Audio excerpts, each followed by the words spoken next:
கண்ணியமான பெரியவர்களே, சகோதரர்களே, இந்த உலகத்தை படைத்து பரிபாலிக்கக்கூடிய ஏக வல்லவன் அல்லாஹ் ரப்புல் இஸ்ஸத். அவன் தனித்தவன், அவனுக்கு நிகராக இந்த உலகத்தில் யாரும் கிடையாது. அவன் யாரையும் பெறவும் இல்லை, யாராலும் பெறப்படவும் இல்லை. அவன் யாரளவிலும் தேவையாகக்கூடியவனும் அல்ல. உலகிலே உள்ள அனைத்து படைப்பினங்களும் அவனளவில் தேவையாகக்கூடியவை என்ற ஈமானிய உணர்வோடு முஸ்லிம் சமூகமாகிய நாங்கள் இந்த உலகத்திலே வாழ்ந்து கொண்டிருக்கிறோம். கண்ணியமான பெரியவர்களே, சகோதரர்களே, அல்லாஹ் சுப்ஹானஹு வ தஆலாவுடைய மிக கண்ணியமான ஒரு சங்கையான ஒரு மகத்துவம் பொருந்திய ஒரு படைப்பு இந்த மனித சமூகம்.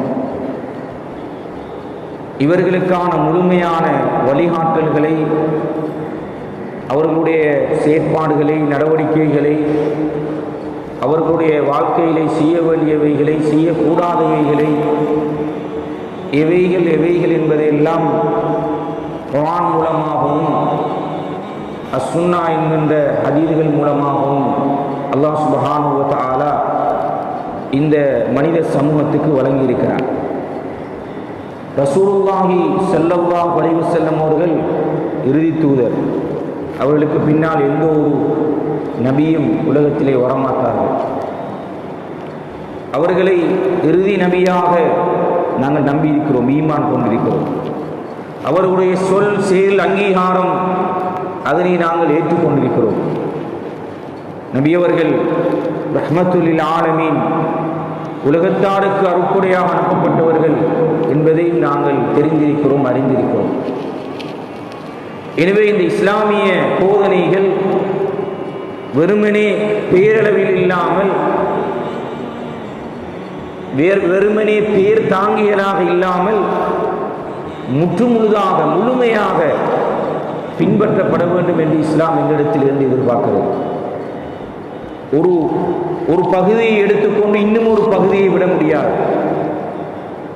நல்ல இபாதத், நல்ல தொழுகையாளி, தொழுகையை நிறைவேற்றுகிறார். ஆனால் அவருடைய கொடுக்கல் வாங்கலிலே இஸ்லாம் இல்லை, மார்க்கம் இல்லை, தீன் இல்லை, ஹலால் ஹராம் இல்லை. இஸ்லாம் இதை மிக மிக மோசமான ஒரு பண்பாக பார்க்கிறது. எனவேதான் மிக முக்கியமாக இன்றைய இந்த குத்துபாவினூடாக எமது ஊர் சார்ந்த எமது எல்லோரையும் சார்ந்த ஒரு விடயம் தொடர்பாக இந்த தலைப்பை அமைத்து பேசுமாறு காத்தாங்குடி ஜமியத் உலமா சகல கத்தீபுகளுக்கும் படித்திருக்கிறது. இன்று எமது நாட்டிலே ஒரு தேர்தலை முன்னோக்கி கொண்டிருக்கிறோம். இன்னும் ஒரு பக்கம் பருவப்பேச்சு மழை, அதனுடைய காலம் இப்போது ஆரம்பித்திருக்கிறது அல்லது நெருங்கிக் கொண்டிருக்கிறது. இந்த சூழ்நிலையில் இந்த பருவப்பேச்சு மழைக்கு எமது பிரதேசத்தை எப்படி தயார்படுத்துவது, அதற்காக நாங்கள் செய்ய வேண்டிய பணிகள் என்ன, இல்லாத போது நாங்கள் எதிர்நோக்க வேண்டிய சவால்கள் என்ன என்பது போன்ற அம்சங்களையும் கட்டாயம் நாங்கள் தெரிந்திருக்க வேண்டும். இன்று எங்களுடைய அதிகமானவர்களுடைய மனோநிலை, நான் சரியாக இருந்தால் சரி, என்னுடைய வீடு, நான், எனது பகுதி,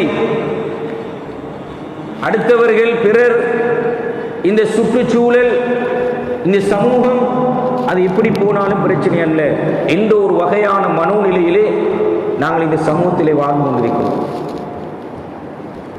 கண்ணியமான பெரியவர்களே, சகோதரர்கள், எனவே ஆரம்பமாக உங்களோடு இஸ்லாம் ஒரு மனிதன் சுத்தமாக, பரிசுத்தமாக, தூய்மையாக இருப்பதற்கு எவ்வளவு முக்கியத்துவத்தை கொடுத்திருக்கிறது என்பதை குர்ஆனுடைய ஹதீதுகளுடைய ஒளியிலே நாங்கள் பார்த்துவிட்டு, எமது ஊரோடு எப்படி இது தொடர்படுகிறது, இப்போது ஏற்பட்டிருக்கின்ற பாரிய பிரச்சனை என்ன என்பது தொடர்பாக உங்களோடு பேசியிருக்கிறோம். கண்ணியமான பெரியவர்களே, சகோதரர்களே, நாங்கள் எல்லோரும் ஈமான் கொண்டவர்கள், அல்லாஹ்வை நம்பியவர்கள், மலாயிக்காமார்களை நம்பியவர்கள், மலக்குமார்கள் நபிமார்களை நம்பியவர்கள், வேதங்களை நம்பியவர்கள், மறுமை நாளை நாங்கள் நம்பியவர்கள், ஏற்றுக்கொண்டவர்கள். உலகத்திலே நடைபெறுகின்ற அனைத்தும் அல்லாஹ்வுடைய ஏற்பாட்டினால் நடைபெறுகிறது என்கின்ற கவாக்கதிரை நாம் நம்பியவர்கள். எனவே எங்களுடைய அந்த நம்பிக்கையோடு சேர்ந்த செயற்பாடுகளாக எங்களுடைய நடவடிக்கைகள் அதனை பிரதிபலிக்கக்கூடியதாக இருக்க வேண்டும். எனவேதான் இஸ்லாம் ஒரு மனிதனுடைய சுத்தத்திலே எவ்வளவு தூரம் கவனம் செலுத்தியிருக்கிறது என்று பாருங்கள். அதிலே 3 வகையாக உலமாக்கள் பிரிக்கிறார்கள். ஒரு மனிதனுடைய உடல், அவனுடைய ஆடை, அவனுடைய இடம், இவைகள் சுத்தமாக இருக்க வேண்டும். இபாதத்துகளில் மட்டுமல்ல, எந்த ஒரு ஃபிக்ஹுடைய கிதாபுகளை பிரட்டினால் முதலாவது இருக்கக்கூடிய பாடம் கிதாபு தஹாரா. எந்த ஒரு அறிஞனுடைய கிதாபை எடுத்தாலும் ஃபிக்ஹ் அடிப்படையில் எழுதப்பட்ட நூலை பிரட்டினால் அதில் இருக்கக்கூடிய பாடம், முதலாவது பாடம் கிதாபு தஹாரா, சுத்தம் பற்றிய பாடம். இதனால்தான் ரசூல் ஸல்லல்லாஹு அலைஹி வஸல்லம் சொன்னார்கள், அத்தஹாரத்து ஷத்ருல் ஈமான். ஒரு மனிதன் சுத்தமாக இருக்கிறது என்பது அது ஈமானை சேர்ந்தது, ஈமானுடைய ஒரு பகுதி. எனவே முதலாவது நாங்கள் ஒவ்வொருவர்களும் சுத்தத்தை எப்படி இஸ்லாம் சொல்கிறது, உடல் சுத்தத்தை எப்படி சொல்கிறது, ஒரு நாளைக்கு 5 தடவைகள் ஒவ்வொருவர்களும் முகத்தை, கையை, காலை கழுவ வேண்டும். தன்னுடைய மூக்கை சுத்தப்படுத்த வேண்டும், தன்னுடைய வாயை சுத்தப்படுத்த வேண்டும். சுப்ஹானல்லாஹ். நாங்கள் வெறுமனே ஒரு உது, ஒரு கடமை என்று செய்கிறோம். இதனுடைய தாற்பயம், இதனுடைய பின்னணி, இது என்ன, எதை சொல்ல வருகிறது? ஒரு மனிதனுடைய உடல் எந்த நேரமும் சுத்தமாக இருக்க வேண்டும். 15 விதமான குளிப்புகளை பற்றி இஸ்லாம் சொல்லியிருக்கிறது. 15 விதமான குளிப்புகள், கடமையான குளிப்புகள் அல்லாமல் சுன்னத்தான குளிப்புகளாக 15 விதமான குளிப்புகளை பற்றி இஸ்லாம் சொல்லியிருக்கிறது. ஒரு மனிதனுடைய உடல் சுத்தமாக இருக்க வேண்டும் என்பதற்காக அவனுடைய முடி, அவனுடைய மீசை, அவனுடைய கக்கை முடி, அவனுடைய அகமுடி களையப்பட வேண்டும் என்று இஸ்லாம் சொல்கிறது. அவனுடைய நகங்கள் வெட்டப்பட வேண்டும் என்று இஸ்லாம் சொல்கிறது. சுப்ஹானல்லாஹ். ஒரு மனிதனுடைய உடல் சுத்தத்திலே இவ்வளவு தூரம் கவனம் செலுத்தியிருக்கிறது. மலம் சலம் கழித்துவிட்டு எப்படி சுத்தப்படுத்த வேண்டும், தூய்மைப்படுத்த வேண்டும், அதிலே விடுகின்ற தவறுகளை ரசூல் ஸல்லல்லாஹு அலைஹி வஸல்லம் ஒரு ஜனாசாவை கடந்து செல்லும் போது சொன்னார்கள், இந்த ஜனாசா வேதனை செய்யப்படுகிறது. நீங்கள் நினைப்பது போன்று பெரிய பெரிய காரியங்களுக்காக அல்ல சொன்னார்கள். இந்த ஜனாசா வேதனை செய்யப்படுகிறது, சிறுநீர் கழித்து முறையாக சுத்தம் செய்யவில்லை. இஸ்லாம் சுத்தத்தை எந்த ஒரு கோட்பாடுகளும் எந்த ஒரு மார்க்கமும் சொல்லாத அளவுக்கு இஸ்லாம் சுத்தத்தை சொல்லியிருக்கிறது. ஒரு மனிதனுடைய உடல் சுத்தத்தை பற்றி பேசியிருக்கிறது.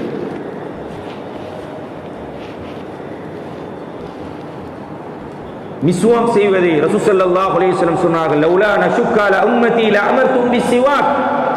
இந்த உம்மத்துக்கு சிரமம் இல்லை என்று இருந்திருந்தால் மிஸ்வாக் செய்வதை நான் கடமையாக ஆக்கியிருப்பேன் என்றார்கள்.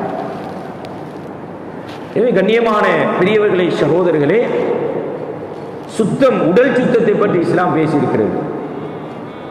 ஆடை சுத்தத்தை பற்றி இஸ்லாம் பேசியிருக்கிறது. முதலாக ரசூல் ஸல்லல்லாஹு அலைஹி வஸல்லம் அவர்களுக்கு உங்களுடைய பிரச்சார பணியை ஆரம்பியுங்கள் என்று இறக்கப்பட்ட வசனம் சூரத்துல் முத்ததிருடைய ஆரம்ப வசனங்கள். இக்ரா பிஸ்மி ரப்பிக்கல் லதீ ஹலக் என்கின்ற அந்த வசனத்துக்கு பின்னால் நபி அவர்களை பிரச்சாரம், அல்லாஹ்வை பற்றி இந்த சமூகத்துக்கு போய் பேசுங்கள், கதையுங்கள் என்று முதலாவது இறக்கப்பட்ட ஆரம்ப வசனங்கள் சூரத்துல் முத்ததிர். முத்ததிருடைய வசனங்கள். அந்த வசனத்திலே அல்லாஹ் என்ன சொல்கிறான்? யா அய்யுல் முத்தஸிர் கும் ஃபன்திர் வரப்பக ஃபகப்பிர் வதியாபக ஃபதஹிர்.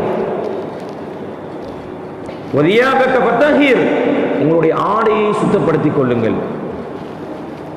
வெளியிலே மக்களிடத்திலே பிரச்சாரம் செய்ய போகிறீர்கள். கண்ணியமான பெரியவர்களை சகோதரர், இதனாலதான் அருவருக்கத்தக்க நிலையில் தொழுகைக்கும் வர வேண்டாம் என்று இஸ்லாம் சொல்கிறது. மூன்றாவது இடச்சுத்தத்தை பற்றி இஸ்லாம் பேசியிருக்கிறது. கண்ணியமான பெரியவர்களை சகோதரர்களே, நாங்கள் இருக்கக்கூடிய இடங்கள் சுத்தமாக இருக்க வேண்டும். இடம் மட்டுமல்ல, எமது சுற்றுச்சூழல் முழுமையாக பாதுகாக்க வேண்டிய பாரிய பொறுப்பு ஒவ்வொரு முஸ்லிம்களுக்கும் இருக்கிறது. ரசூல் ஸல்லல்லாஹு அலைஹி வஸல்லம் அவர்கள்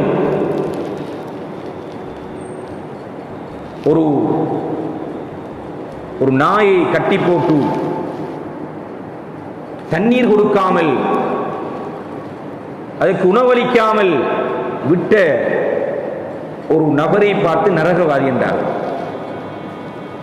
இதற்கு இந்த ஹதீஸுக்கு விரிவுரையாளர்கள் சொல்கிறார்கள், ரசூல் ஸல்லல்லாஹு அலைஹி வஸல்லம் அவர்கள் இந்த ஜீவகாருண்யத்தை எந்தளவு தூரம் இந்த இடத்திலே வலியுறுத்தி, நாய் என்பது அது ஒரு அசுத்தமான ஒரு நஜீஸான பிராணியாக இஸ்லாம் அடையாளப்படுத்தியிருந்தும் அப்படியான ஒரு பிராணியை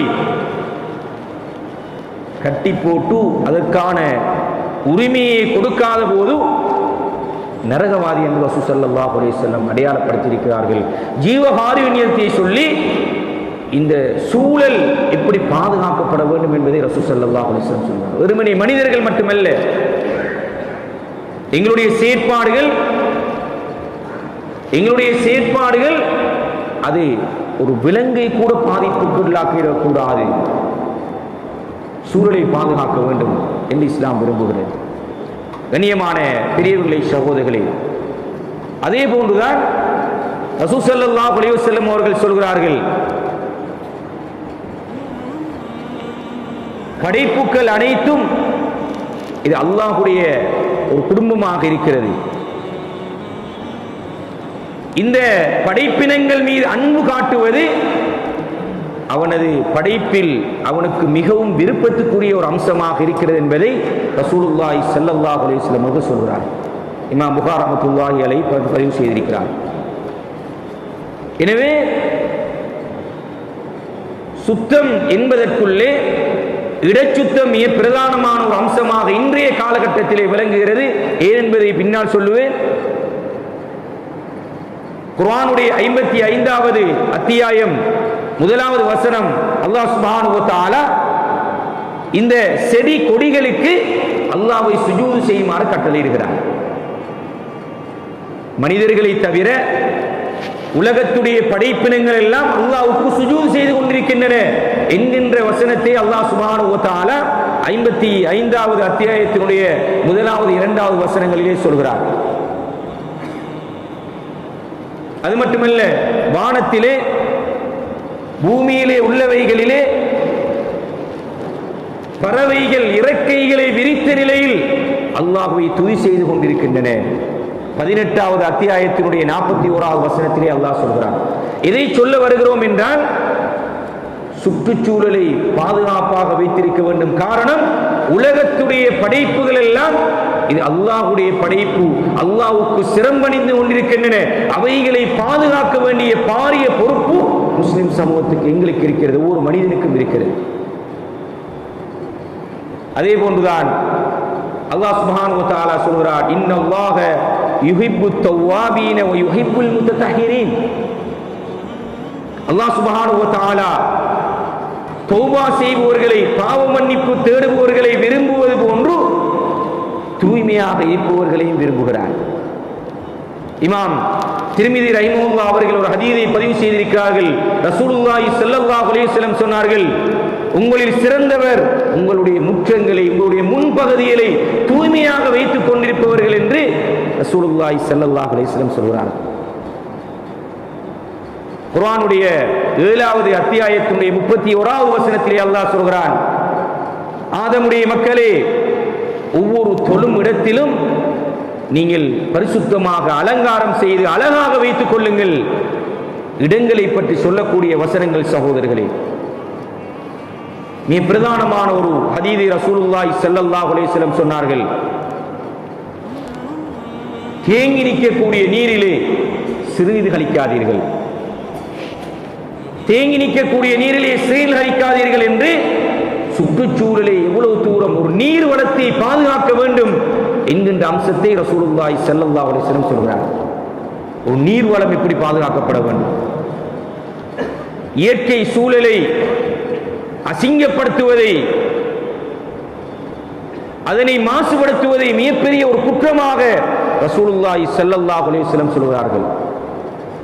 நிழல் தரக்கூடிய மரங்களுக்கு கீழால் உங்களுடைய இயற்கை தேவைகளை நிறைவு செய்யாதீர்கள். மக்கள் புழங்கக்கூடிய, மக்கள் நடமாடக்கூடிய பகுதிகளிலே உங்களுடைய இயற்கை தேவைகளை நிறைவு செய்யாதீர்கள் என்று ரசூலுல்லாஹி ஸல்லல்லாஹு அலைஹி வஸல்லம் அவர்கள் எங்களுக்கு கட்டளையிடுகிறார். இவைகள் எதை சொல்ல வருகிறது என்றால், சுற்றுச்சூழல் எவ்வளவு பாதுகாப்பாக இருக்க வேண்டும், சுத்தமாக இருக்க வேண்டும். இதனால்தான் ரசூல் ஸல்லல்லாஹு அலைஹி வஸல்லம் சொல்கிறார்கள், வீதியிலே மனிதர்களுக்கு தொல்லை தரக்கூடிய ஒரு பொருளை கடந்தால், ஒரு முள்ளு, ஒரு கல்லு, இவைகளை நீக்குவதை ஈமானுடைய ஒரு குலை என்று சொல்கிறார்கள். வீதியிலே மக்களுக்கு நோவினை தரக்கூடிய ஒரு பொருள், ஒரு கல் அல்லது ஒரு முள், அதனை ஒரு மனிதன் கண்டு அதனை அப்புறப்படுத்துவது, நீக்குவது, இல்லாமல் செய்வது, அந்த வீதியை போக்குவதற்கான ஏற்பாடுகளை செய்து கொடுப்பது, ரசூல் ஸல்லல்லாஹு அலைஹி வஸல்லம் சொல்கிறார்கள், ஈமானின் ஒரு பகுதி, ஒரு கிளை, ஈமானை சேர்ந்த ஒரு அம்சம் என்று ரசூல் ஸல்லல்லாஹு அலைஹி வஸல்லம் அவர்கள் இந்த பாதை, வீதிகளை, சுற்றுச்சூழலை பாதுகாப்பாக வைத்திருப்பதை சொல்கிறார்கள். முஸ்லிம்களுக்கு தீங்கு இழைக்கக்கூடிய பாதைகளிலே விழுந்திருக்கக்கூடிய மரக்கிளை பாதசாரிகளுக்கு இடையூறாக இருக்கிறது, அதனை நீக்கி விடுவதை ரசூல் ஸல்லல்லாஹு அலைஹி வஸல்லம் சொல்கிறார்கள். இதே காரணத்தினால, இதை நீக்கிவிட்ட காரணத்தினால் இவர் சுவர்க்கம் நுழைகிறார். சுப்ஹானல்லாஹ்.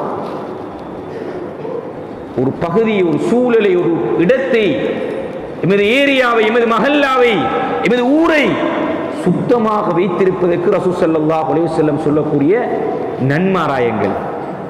ஒரு கிளையை அகற்றுவது சுவர்க்கத்துக்கு செல்லக்கூடிய செயலாக. நான் இதனை ஆரம்பத்திலே சொன்னது போன்று, ஒரு பகுதியை செய்து கொண்டு இன்னும் ஒரு பகுதியை மார்க்கத்திலே விட முடியாது. இவைகளுக்கெல்லாம், இந்த ஹதீதுகளை எல்லாம் சொல்வதற்கான ஒரு பின்னணி இருக்கிறது.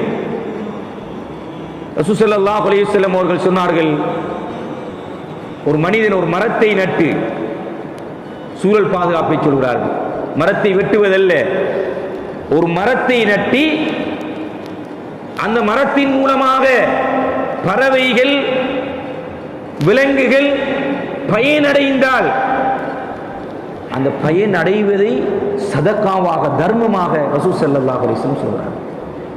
அப்ப இவ்வளவு தூரம் ஒரு சூழல் பாதுகாப்பை பற்றி ரசூல் ஸல்லல்லாஹு அலைஹி வஸல்லம் அவர்கள் கதைத்திருக்கிறார், இந்த சமூகத்துக்கு முன்வைத்திருக்கிறார். கண்ணியமான பெரியவர்களே, சகோதரர்களே, எனவேதான் மிக பிரதானமான ஒரு அம்சம் இடச்சுத்தம், உங்களுடைய சுற்றுச்சூழலை பாதுகாப்பாக வைத்திருப்பது. இன்று எமது பிரதேசத்துடைய நிலைக்கு நாங்கள் வருவோம். காத்தான்குடி நகர சபையினால் கடந்த திங்கட்கிழமை காத்தான்குடி ஜம்மியத் உலமாவுடைய மிக பிரதானமான ஒரு சந்திப்பு நடைபெற்றது. இப்போது திண்ம கழிவு அகற்றுவதிலே பாரிய சிக்கல் ஏற்பட்டிருக்கிறது. நாங்கள் ஒவ்வொருவர்களும் எங்களை நாங்கள் பார்ப்போம். எனது வீடு, எனது வீட்டு கழிவு, அதை எப்படியாவது அப்புறப்படுத்த வேண்டும், அதனை இல்லாமல் செய்ய வேண்டும். எங்களுக்கு அதனுடைய தாற்பயம், அதனுடைய பின்னணி. எனவே நகரசபை இப்போது எமது பிரதேசத்தினுடைய நிலைமையை பொறுத்த வரைக்கும் ஒரு நாளைக்கு சுமார் 20,000 தொடக்கம் 25,000 கிலோ குப்பைகள் சேமிக்கப்படுகின்றது. ஒரு சிறிய பகுதியிலே நாங்கள் வாழ்கிறோம். 20,000க்கு மேற்பட்ட குடும்பங்களை கொண்ட ஒரு சமூகத்திலே நாங்கள் வாழ்கிறோம். 20,000 தொடக்கம் 25,000 கிலோ குப்பைகள் சேமிக்கப்படுகின்றன. இதனை 2 விதமாக முகாமைத்துவம் செய்கிறார்கள். ஒன்று, எமது பிரதேசத்தில் இருக்கின்ற அந்த மடுவத்தினுடைய பகுதியிலே அந்த கழிவுகள் கவசிமா இயந்திரத்தின் மூலம் சேதன பசலையாக உற்பத்தி செய்யப்படுகிறது. இது ஒரு அம்சம். இரண்டாவது, இது உக்கக்கூடிய கழிவுகள் இவ்வாறாக செய்யப்படுகிறது. உட்கார்ந்த கழிவுகளை கொடுவாமடு என்கின்ற அந்த பிரதேசத்திலே அந்த பிரதேசத்தினுடைய நகர சபைக்கு பணம் செலுத்தி அந்த கழிவுகள் அங்கே கொண்டு போய் கொட்டப்படுகிறது. கிட்டத்தட்ட ஒரு மாதத்திற்கு 13 லட்சம் ரூபாய்கள் எமது பகுதியினுடைய குப்பைகளை கொண்டு போய் வெளியிலே கொண்டு போய் கொட்டுவதற்கு அந்த நகர சபைக்கு செலுத்தப்படுகிறது. பணங்களை செலவழிப்பதற்கு தயாராக இருக்கிறார். இப்போது பிரச்சனை என்னவென்றால், அந்த பகுதியிலே கொண்டு போய் கொட்டுகின்ற அந்த குப்பைகள், அந்த கழிவுகள் உட்காத கழிவுகளாக இருக்க வேண்டும். இரண்டும் கலந்த நிலையில் இவ்வளவு காலம் ஒரு புரிந்துணர்வின் அடிப்படையிலே அது நடைபெற்று கொண்டிருந்திருக்கிறது. இப்போது பிரச்சனை, சில பல்கலைக்கழக மாணவ மாணவிகள் அந்த பகுதிகளுக்கு சென்று ஆய்வு செய்து இது ஒரு பொருத்தமற்றது என்கின்ற வகையிலே அங்கே அந்த சுகாதாரத்துறையினர் களத்திலே இறங்கி சுமார் 45 நாட்கள் எமது குப்பைகள் அங்கே கொண்டு போய் கொட்ட முடியாத ஒரு துர்ப்பாக்கிய நிலைக்கு எமது பிரதேசம் மாறியிருக்கிறது. வெளியிலே எங்களுக்கு தெரியாது. நாங்கள் எங்களுடைய வீட்டு குப்பைகள் என்று பார்க்கும்போது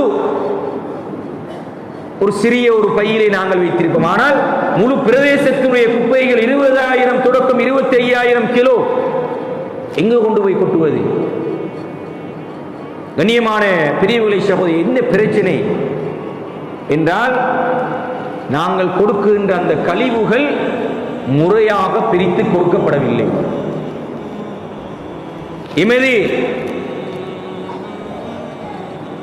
எமது மனோபாவம், எமது சிந்தனை இப்படியாவது அகற்றிவிட வேண்டும்.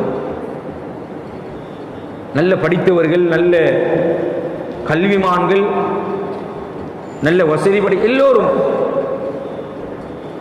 கம்ப்ளைண்ட் பண்ணுகிறார்கள், பிரித்து கொடுக்கிறார்கள். இதனுடைய விளைவு இப்போது மழை போன்று குமிக்கப்பட்டிருக்கிறது. இப்போ 2-3 நாட்களாக இப்போது அனுப்புவதற்கு ஆரம்பித்திருக்கிறார்கள். அதனை கொண்டு போய் இங்கே இருக்கின்ற கவசிமா இயந்திரத்தின் ஊடாகவும் சுத்திகரிக்க முடியாது. காரணம், அது இரண்டும் கலந்த நிலையில் இருக்கிறது. எனவே மிக கவலையோடு இந்த சமூகத்துக்கு, எமது பிரதேசத்துடைய சகல குத்துபாக்களிலும் இதனை மனோபாவ ரீதியாக நாங்கள் மாற வேண்டும். எட்டிடியூட் சேஞ்ச் வர வேண்டும். எங்களிடத்திலே ஒரு மாற்றம் வர வேண்டும், எங்களிலே இருந்து வர வேண்டும். இல்லாத போது இப்படியாவது அகற்றிவிட வேண்டும். அது பணத்தை கொடுத்தாவது சரி, இப்படியாவது அகற்றிவிட வேண்டும், பணத்தை கொடுத்தாவது சரி. அதையும் அவர்கள் சொல்கிறார்கள். வருகின்றவர்களுக்கு ஒரு 100-200 ரூபாய்களை கொடுத்தால் போதும், கொண்டு போய் விடுவார். தவிர்க்க முடியாது. யார் மாற வேண்டும்? வருபவர்களை மாற்ற முடியாது. கண்ணியமான பெரியவர்களே, சகோதரர்களே, எனவே மிக பாரிய ஒரு சுற்றுச்சூழல் பிரச்சனையை நாங்கள் எதிர்நோக்கிக் கொண்டிருக்கிறோம். வெளியிலே தெரியாது. ரசூல் ஸல்லல்லாஹு அலைஹி வஸல்லம் அவர்கள் சொல்கிறார்கள், ஒரு விடயத்தை செய்து முடிப்பதற்காக ஒரு விடயத்தை நாங்கள் செய்ய வேண்டும், இப்படியாவது செய்ய வேண்டும், முறையாக செய்ய எனக்கு விருப்பமில்லை என்று ஏதாவது ஒன்றை கொடுத்து அந்த விடயத்தை முடித்தால் அல்லாஹ் சுப்ஹானஹு வ தஆலா அவனை சபிப்பானாக என்று ரசூல் ஸல்லல்லாஹு அலைஹி வஸல்லம் பிரார்த்தனை செய்தார். இலஞ்சம் கொடுப்பதை ரசூல் ஸல்லல்லாஹு அலைஹி வஸல்லம் சபித்தார். பல்வேறுபட்ட மார்க்க ரீதியாகவும் பௌதீக ரீதியாகவும் நாங்கள் பாதிப்படைகிறோம், தவறுகளை செய்து கொண்டிருக்கிறோம். எனவே கண்ணியமான பெரியவர்களை, சகோதரர்களே, மிக வன்மையாக அவர்கள் இந்த குப்பைகள் கட்டாயம் பிரித்து கொடுக்கப்படவர். இப்போது இதனை பேசும்போது நாங்கள் அவரிடத்திலே கேட்ட ஒரு பிரச்சனை, தொடர்ச்சியாக எங்களுக்கு பிரிக்கின்ற குப்பைகளை எடுப்பதற்கு வருகிறார்கள் இல்லை. கண்ணியமான பெரியவர்களை, சகோதரர்களே, 2015 ஆண்டுக்கு பின்னர் 2015 ஆண்டுக்கு பின்னர் இந்த நகர சபைக்கு எந்த ஒரு ஆளணியும் அரசாங்கத்தினால் வழங்கப்படவில்லை. ஆளணிகளும் இல்லை, அதற்கான வாகன ஏற்பாடுகளும் மிக குறைவு. சொல்கிறார்கள், இந்த இவ்வளவு பெரிய சனத்தொகையை கொண்ட இந்த பிரதேசத்திலே திண்ம கழிவகற்றல் நிலையத்திலே காணப்படும் தொழிலாளர்கள் 68 பேர்கள். கழிவுகளை சேகரிக்கின்ற பணியிலே ஈடுபடக்கூடிய தொழிலாளர்கள் வெறுமனே 68 பேர்கள். இந்த 15,000 தொடக்கம் 20,000 வரையான இந்த குடும்பங்களிலே இதனை கொண்டு வந்து சேகரிப்பது என்பது மிகப்பெரிய ஒரு சவாலான முடியும். இவர்களுடைய இந்த பணி மட்டுமல்ல, கழிவகற்றல் பணி மட்டுமல்ல, வடிகான்களை துப்புரவு செய்தல், தோணாக்களை துப்புரவு செய்தல், கடற்கரைகளை துப்புரவு செய்தல், ஆற்றங்கரைகளை துப்புரவு செய்தல், ஏனைய பொது இடங்களை துப்புரவு செய்வதும் இவர்களுடைய பணி. எனவே கண்ணியமான பெரியவர்களை, சகோதரர்களே, இந்த நிலை இப்படி தொடருமாக இருந்தால் ஒன்று சூழல் மாசடையும். சூழல் மாசடைவதனால் ஏற்கனவே இருக்கின்ற நோய்கள், துர்வாடை, துர்நாற்றம், ஒரு பகுதியில் இருக்கின்ற அந்த துர்நாற்றம் இன்னும் இந்த கழிவுகள் அதிகரிக்குமாக இருந்தால் முழு ஊரையும் பாதிக்கும். முழு ஊரையும் பாதிக்கும். எமது பொழுதுபோக்குக்காக செல்கின்ற கடற்கரைகளுக்கு செல்ல முடியாத நிலை ஏற்படும். பாரிய பிரச்சனைகளை நாங்கள் முகம் கொடுக்க வேண்டிய ஏற்படும். எனவே மிக வினயமாக உங்களிடத்திலே கேட்டுக்கொள்வது, இந்த திண்ம கழிவு முகாமைத்துவத்தை நீங்கள் செய்யுங்கள். எனவே நாங்கள் குறிப்பாக இவைகள் பெண்களிடத்திலே கொண்டு போய் சேர்க்க வேண்டும் என்கின்ற நோக்கத்திலே இந்த எதிர்வருகின்ற வாரத்திலே பள்ளி வாயில்களை மையப்படுத்தி பெண்களுக்கான விழிப்பூட்டல்களை நாங்கள் செய்ய இருக்கிறோம். ஜம்மியாவினால் இந்த தூய்மை தொடர்பான இஸ்லாத்தினுடைய பார்வையோடு சேர்த்து எப்படி இலகுவாக இந்த கழிவுகளை பிரிக்க முடியும் என்பதை நகரசபையினுடைய உத்தியோகத்தர்கள் வந்து விளங்கப்படுத்தியிருக்கிறார். எனவே மிக முக்கியமான விழிப்பூட்டல் பெற வேண்டிய, தெளிவு பெற வேண்டிய ஒரு தேவை எங்களுக்கு இருக்கிறது. நாங்கள் எங்களுடைய வீட்டு கழிவு சுத்தமானால் சரி, யார் எப்படி போனாலும் எனக்கு பிரச்சனை இல்லை என்கின்ற நிலை உண்மையில் ஏற்கனவே சொல்லப்பட்ட ஹதீதுகளிலே சொல்லப்பட்ட ஒரு ஆபத்தான ஒரு நிலை. கண்ணியமான பிரிவுகளை, சகோதரர்களே, எனவே இதிலே நீங்கள் கூடிய கவனம் செலுத்த வேண்டும். அடுத்த மிக பிரதானமான அம்சம், இந்த கழிவுகளை ஒரு பிரச்சனை, நாங்கள் உரிய இடத்துக்கு கொடுக்கிறோம், பிரித்து கொடுக்கிறோம் இல்லை, இது ஒரு பிரச்சனை. இரண்டாவது ஒரு பாரிய பிரச்சனையை முகம் கொடுக்கிறார்கள். தூய்மைப்படுத்தி வைத்திருக்கின்ற இடங்களை எல்லாம் வீட்டு கழிவுகளை, திண்ம கழிவுகளை கொண்டு போய் பொது இடங்களிலே, பக்கத்திலே இருக்கின்ற காணிகளிலே, வெற்று காணிகளிலே, மக்கள் நடமாடுகின்ற பாதைகளிலே கொண்டு போய் போடுகின்ற மிக கவலையான செய்தி, மிக கவலையான செய்தி. நல்ல பக்குவமானவர்கள், இப்போது அவர்களை அடையாளப்படுத்தி சிசிடிவி கேமரா மூலம் அடையாளப்படுத்தி அவர்களுக்கான தண்டப்பணங்கள் அறவிடப்பட்டுக் கொண்டிருக்கிறது. மிக முக்கியமானவர்கள், சமூகத்திலே முன்வரிசையிலே இருப்பவர்கள் இடத்திலே காட்டும் போது கடும் கவலையாக இருந்தது. சுபோதய தொழுகைக்கு பள்ளிக்கு வருபவர்கள், சுப்ஹானல்லாஹ், ஒரு இபாதத்தை, ஒரு வணக்கத்தை இவ்வளவு தியாகத்தோடு சுபவுக்கு பள்ளிக்கு வருவது என்பது சாதாரணமான ஒரு இபாதத் அல்ல, சாதாரணமான ஒரு இபாதத் அல்ல. இவ்வளவு பேர் இருக்கும் போது ஒரு 2-3 சப் தான் தொழ வருகிறோம். அந்த தொழ வருகின்றவர்களிலேயே இப்படியானவர்கள் இருந்தால் எமது சமூகத்துடைய நிலையை கொஞ்சம் யோசியுங்கள். கண்ணியமான பெரியவர்களை, சகோதரிகள், எனவே அதிலேயும் நாங்கள் கூடிய கவனம் செலுத்த வேண்டும். தயவு செய்து இந்நாள் இன்னொரு மனிதன் உள ரீதியாக, உடல் ரீதியாக, பௌதீக ரீதியாக எந்த வகையிலும் பாதிப்படைவதை இஸ்லாம் ஒருபோதும் விரும்பவில்லை. இது தொடர்பாக நான் பேசும்போது ஒரு வைத்தியர் ஒரு உதாரணம் சொல்கிறார். போதைப் பொருளுக்கு அடிமையாகி ஒருவன் இருக்கிறான். இவன் ஏன் போதைப் பொருளுக்கு அடிமையான என்கின்ற ஹிஸ்டரியை, வரலாறை, அவருடைய பின்னணியை தேடி பார்க்கும் போது இந்த குப்பையிலே கொண்டு போய் முடிகிறது. உதாரணம் சொல்கிறார். வீதியிலே போடப்பட்ட கழிவு, அதிலே இருந்த முட்கள் வீதியால் சென்ற ஒரு சுகர் பேஷண்ட், ஒரு சீனி, ஒரு நோயாளிக்கு அது பாதிப்பை ஏற்படுத்தி விடுகிறது. அதனுடைய பாதிப்பினால் அவர் சிறிது காலத்திலே மரணித்து விடுகிறார்.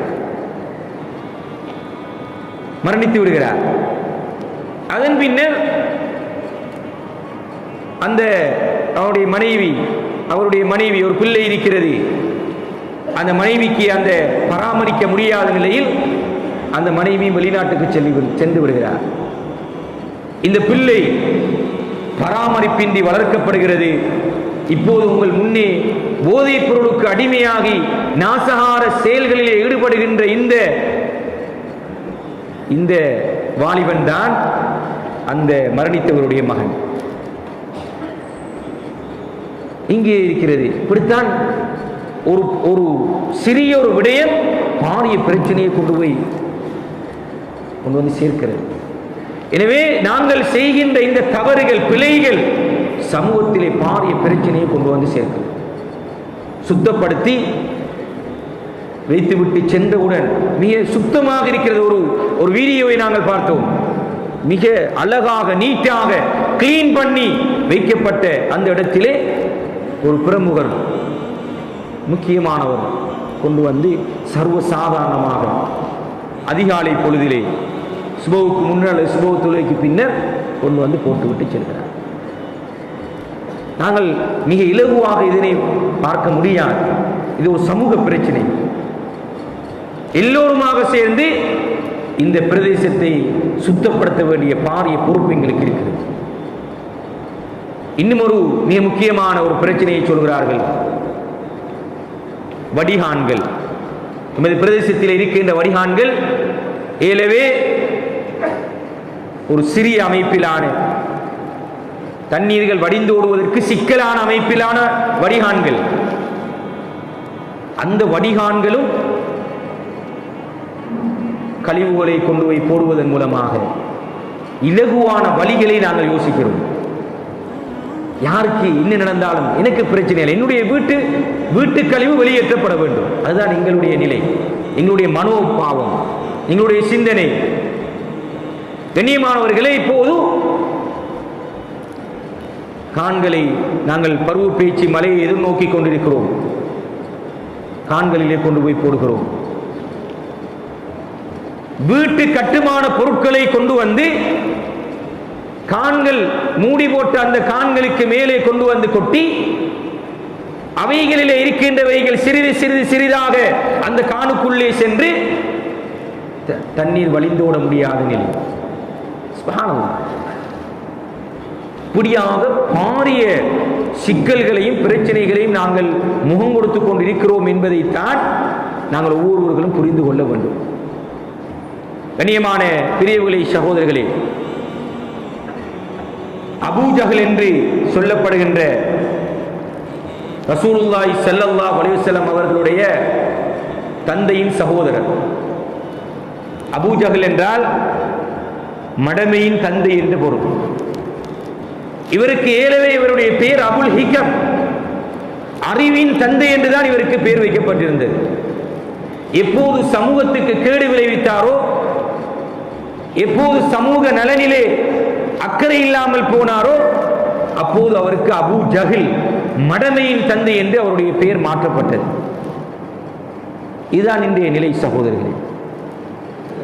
எனவே எங்களுடைய சுற்றுச்சூழலை பிறர் நலம் பேணுவதிலே நீ அக்கறையோடு இருக்க வேண்டும். ரசூல் ஸல்லல்லாஹு அலைஹி வஸல்லம் அவர்கள் சொல்கிறார்கள், யாரெல்லாம் அல்லாஹ்வையும் மறுமை நாளையும் நம்புகிறார்களோ, ஈமான் கொண்டவர்களை பற்றி சொல்கிறார்கள், அவர்கள் தங்களது அண்டை வீட்டாருக்கு தொந்தரவு கொடுக்காமல் இருக்கட்டும் கட்டளையிடுகிறார்கள். ஒரு ஈமான் கொண்ட ஒரு ஈமான்தாரி, ஒரு மூமின், அல்லாஹ்வை நம்பியவன் தொந்தரவு செய்ய மாட்டான்.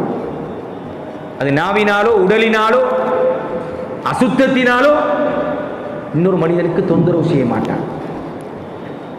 வெற்றி காணிகளிலே இந்த கழிவுகளை எரிகின்ற எத்தனையோ பேர் நாங்கள் சமூகத்தில் இருக்கிறோம். ஸல்லல்லாஹு அலைஹி வஸல்லம் சொல்றார்கள், அயலவர்களை, அண்டை வீட்டாரை தொந்தரவு செய்யாமல் இருக்கட்டும் கட்டளையாக ரசூல் ஸல்லல்லாஹு அலைஹி வஸல்லம் அவர்கள் சொல்கிறார்கள்.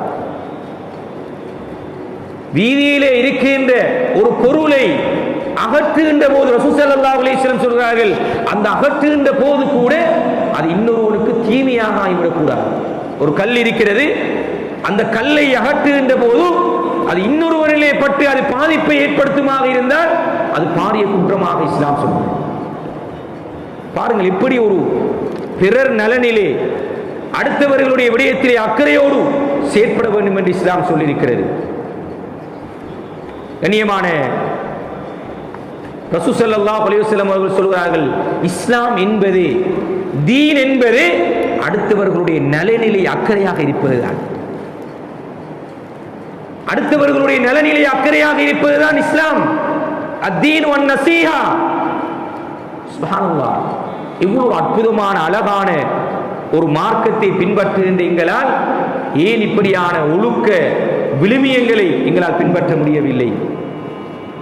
ரசூல் ஸல்லல்லாஹு அலைஹி வஸல்லம் சொல்கிறார்கள், ஒரு மூமின் இன்னும் ஒரு மூமினுக்கு, இன்னும் ஒரு மனிதனுக்கு உதவியாளனாக, ஒத்தாசை உள்ளவனாக அவன் இருக்க வேண்டும். ஒருவன் இன்னொரு மனிதனுக்கு வலுவூட்டக்கூடியவனாக இருக்க வேண்டும் என்று ரசூல் ஸல்லல்லாஹு அலைஹி வஸல்லம் இரண்டு கைகளையும் கோர்த்து சொல்கிறார்கள். அப்படி என்றால் எப்படி நாங்கள் எமது சமூகத்துக்கு இன்னொருவருக்கு பாதிப்பை ஏற்படுத்த முடியும்? சொல்கிறார்கள், ஒரு மனிதன் ஒருவருக்கொருவர் அன்போடு கருணையோடு இருப்பது, இரக்கம் காட்டுவது, அது மிக பிரதானமான ஒரு அம்சமாக சொல்கிறார். இரண்டு சகோதரர்கள் ஓர் உடலை போன்றவர்கள். இவ்வளவு அற்புதமான உதாரணத்தை சொல்கிறார்கள் பாருங்கள்.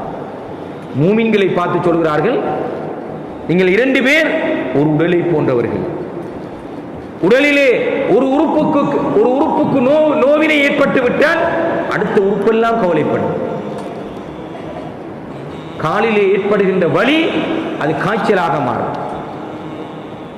எனவே அதே போன்றுதான் ஒவ்வொரு மூமினும் இருக்க வேண்டும். அப்படி என்றால் எப்படி நாங்கள் இன்னொரு மனிதனுக்கு, இன்னொரு மூமினுக்கு, இன்னொரு முஸ்லிமுக்கு, இன்னொரு மனிதனுக்கு நோவினை செய்வதற்கு எங்களுடைய மனம் இடம் கொடுக்கிறது என்பதை நாங்கள் சிந்திக்க வேண்டும். கண்ணியமான பெரியவர்களே, சகோதரர்களே, இதனால் ரசூல் ஸல்லல்லாஹு அலைஹி வஸல்லம் சொன்னார்கள், உங்களுடைய ஏதாவது மார்க்கத்துக்கு முரணான விடயங்களை, அம்சங்களை கண்டால் 3 விதமாக தடுக்குமாறு சொன்னார்கள். உங்களுடைய நாவால் தடுங்கள், உங்களுடைய கரத்தால் தடுங்கள், அல்லது உங்களுடைய உள்ளத்தால் சரி இதனை வெறுங்கள் என்றார். எனவேதான் நாங்கள் உங்களிடத்திலே இதை மிக வினயமாக எமது சமூகத்தை, எமது சமூகத்துடைய சூழலை, சுற்றுச்சூழலை, ஆரோக்கியத்தை பாதுகாக்க வேண்டிய பாரிய பொறுப்பு எல்லோருக்கும் இருக்கிறது. ஒரு முஸ்லிம் இன்னொரு முஸ்லிமுக்கு சகோதரர் என்று ரசூல் ஸல்லல்லாஹு அலைஹி வஸல்லம் சொல்கிறார். வெறுமனே உடலால் மட்டுமல்ல, அவனுக்கு அநீதி இழைக்கவோ, ஒரு மனிதனுக்கு இன்னும் ஒரு மனிதன் அநீதி இழைக்கவோ, துரோகம் இழைக்கவோ, கேவலப்படுத்தவோ ஒருபோதும் விரும்ப மாட்டான். ஒரு முஸ்லிமுடைய உடலுக்கு, உள்ளத்துக்கு நோவினைப்படுத்துவதற்கு ஒரு முஸ்லிம் விரும்ப மாட்டான். அவன் தான் உண்மையான முஸ்லிம் என்று ரசூல் ஸல்லல்லாஹு அலைஹி வஸல்லம் சொல்றார். எனவே நாங்கள் கொஞ்சம் சிந்திக்க வேண்டும். எமது பிரதேசத்துடைய நிலையை பற்றி கொஞ்சம் அறிய வேண்டும், தெரிய வேண்டும். என்னால் இதற்கு என்ன மாற்றம் செய்யணும்? இப்போது கதைக்கும் போது நாங்கள் சிந்திப்போம், அவர் அப்படி செய்கிறார், இவர் இப்படி செய்கிறார். இல்லை, என்னிடத்திலே இருந்து எப்படி இந்த மாற்றத்தை கொண்டு வரலாம், என்னிடத்திலே இருந்து இந்த திருத்தத்தை எப்படி ஆரம்பிக்கலாம், இந்த வீட்டு சூழலை சுத்தமாக வைத்திருப்பதற்கு, எமது பகுதிகளை சுத்தமாக வைத்திருப்பதற்கு என்னால் என்ன முன்னெடுப்புகளை செய்யலாம். குறிப்பாக இப்போது நாடளாவிய ரீதியிலே டெங்குடைய அபாயம் மிக வேகமாக பரவிக்கொண்டிருக்கிறது. நிறைய நோயாளிகள் அடையாளப்படுத்தப்பட்டிருக்கிறார்கள் வெளிப்பிரதேசங்களில். எனவே இந்த பருவப்பெயர்ச்சி மழையின் போது அதனுடைய அபாயம் எமது பிரதேசத்தில் இருக்கிறது. எனவே அதற்கான ஒரு சிரமதானம், எமது பகுதியை சுத்தமாக வைத்திருக்கின்ற தேவையும் எங்களுக்கு இருக்கிறது. இவைகள் எல்லாம் வெறுமனே பௌதிகத்தோடு சம்பந்தப்பட்டது மட்டுமல்ல, இவைகள் தீன், மார்க்கம், தஹூர் ஷத்ருல் ஈமான், சுத்தமாக இருப்பது ஈமானுடைய ஒரு பகுதி. எனவே இந்த எமது பகுதியினுடைய மிக முக்கியமான ஒரு அரசு நிறுவனம் உங்களிடத்தில் இதனை வேண்டுகோளாக விடுக்கிறது. துண்டு பிரசுரம் மூலமாகவும் அதனை உங்களுக்கு தெளிவுபடுத்த அவர்கள் அந்த முயற்சியும் நடைபெற்றுக் கொண்டிருக்கிறது. பெண்களுக்கான விழிப்பூட்டல்களை வழங்குவதற்கும் அந்த விடயங்களையும் அவர்கள் முன்னெடுத்துக் கொண்டிருக்கிறார். எனவே நாங்கள் எங்களால் முடியுமான முழுமையான ஒத்துழைப்பை கொடுக்க வேண்டிய பாரிய பொறுப்பு எங்களுக்கு இருக்கிறது. எனவே கண்ணியமான பெரியவர்களே, சகோதரர்களே, அல்லாஹ் சுப்ஹானஹு வ தஆலா எங்களுக்கு தந்திருக்கின்ற ஈமான் என்கின்ற மிகப்பெரிய அந்த பாக்கியத்தை அதனை பயன்படுத்தி சுவர்க்கத்துக்கு தகுதியுடையவர்களாக நாங்கள் மாற வேண்டும். அதற்கான என்னென்ன வழிவகையெல்லாம் உலகத்தில் இருக்கிறதோ அவைகள் எல்லாம் செய்ய வேண்டும். இபாதத்துகளில் கவனம் செலுத்துகிறோம். அடுத்த பகுதியிலே எங்களிடத்தில் பலவீனம் இருக்கிறது, நாங்கள் அதனை சரியாக செய்கிறோம், இல்லை என்றால் நாங்கள் நஷ்டவாளிகளாக மாறிவிடுவோம்.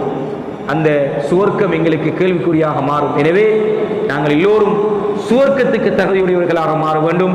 எங்களுடைய பிரதானமான எங்களுடைய உடல், எங்களுடைய ஆடை, எங்களுடைய இடச்சுத்தத்தோடு சுற்றுச்சூழலை பாதுகாக்க வேண்டிய பாரிய பொறுப்பு. அதே நேரம் இப்போது எங்களுக்கு வேண்டுகோளாக விடுக்கப்பட்டிருக்கின்ற திண்மக்கழிவு முகாமைத்துவத்தை நாங்கள் ஒவ்வொருவர்களும் எங்களுடைய பிள்ளைகளுக்கு சொல்லிக் கொடுத்து, எங்களுடைய மனைவி மக்களுக்கு, எங்களுடைய வீட்டிலே இருக்கின்றவர்களுக்கு அவைகளை அடையாளப்படுத்தி இதிலே மிக மிக மிக கவனமாக எங்களுடைய பங்களிப்பையும் நாங்கள் செலுத்த வேண்டும். அப்போது இந்த பிரதேசம் ஒரு சுத்தமான சுகாதாரமான ஒரு பிரதேசமாக மாறும். அதிலே பிறர் நலம் காத்தல் என்கின்ற மிகப்பெரிய ஒரு இபாதத், ஒரு வணக்கமும் அதிலே சேர்ந்திருக்கிறது. எனவே அல்லாஹ் சுப்ஹானஹு வ தஆலா எங்கள் அனைவர்களையும் பொருந்திக் கொண்ட நல்லவர்கள் கூட்டத்தில் ஆக்குவானாக. யாத எங்களுடைய பாவங்களை மன்னிப்பாயாக. யாத நாங்கள் அறிந்தும் அறியாமலும் தெரிந்தும் தெரியாமல் செய்த அனைத்து பாவங்களை மன்னிப்பாயாக. யா அல்லாஹ் எங்கள் பகுதியை சுத்தமாக சுகாதாரமாக இருக்கக்கூடிய ஒரு பகுதியாக ஆக்குவாயாக. யா அல்லாஹ் யார் யாரெல்லாம் பாவமான காரியங்கள் ஈடுபட்டு கொண்டிருக்கிறோமோ அந்த பாவங்களை எல்லாம் அறிந்து தெரிந்து உன்னிடத்தில் தௌபா செய்து மீளக்கூடிய தௌபீக்கையும் நசீபை எங்கள் அனைவருக்கும் ஏற்படுத்துவாயாக. வஆகிரு தஅவானா அல்ஹம்துலில்லாஹி ரப்பில்